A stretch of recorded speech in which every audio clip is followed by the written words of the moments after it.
The first I heard of the massacre at the École Polytechnique was in the Gazette newsroom.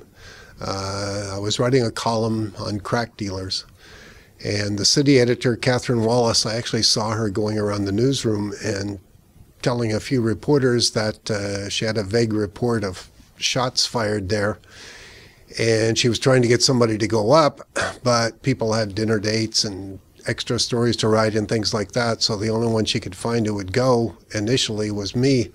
And I reacted very quickly because I grew up in Nebraska and I was a kid there when a killer named Charlie Starkweather came through the state. And I think because of that, and I remembered Charles Whitman at the tower in Texas, I reacted very fast and I jumped in a taxi and went up there. I was one of the very first. There were only 3 or 4 people up there at the time. Lynn Moore from the Gazette came, photographers Pierre Obendrauf and Al McInnes.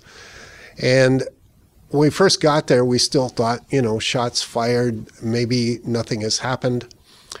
Then they began bringing out the wounded, and I saw so many wounded come out that in a strange way it was comforting, because from what I knew about casualties in the military, usually the ratio of wounded to killed is they're far more wounded than anything else. And we had convinced ourselves, I think, that there was probably one person dead in there.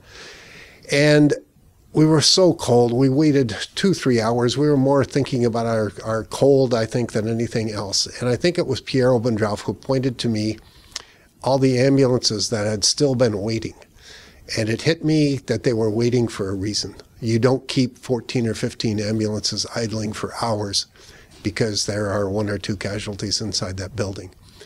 And I think the worst news I have ever heard in my life came when the police chief came out and announced that there were 14 dead, and they were all women. There was no delay. I knew instantly what it meant, what the chances were that inside an engineering faculty, all the dead would be women.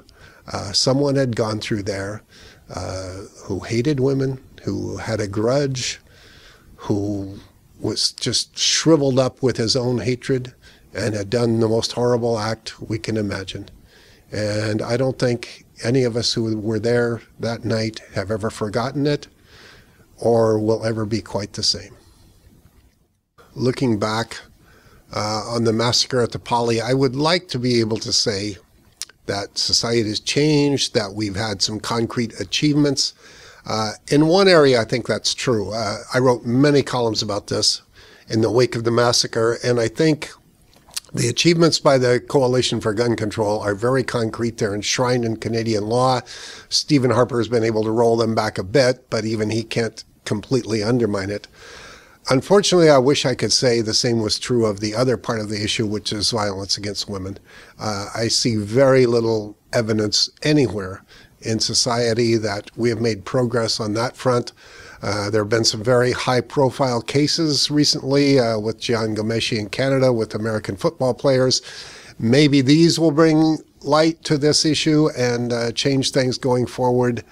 But looking back, I don't really see any changes in the last 25 years.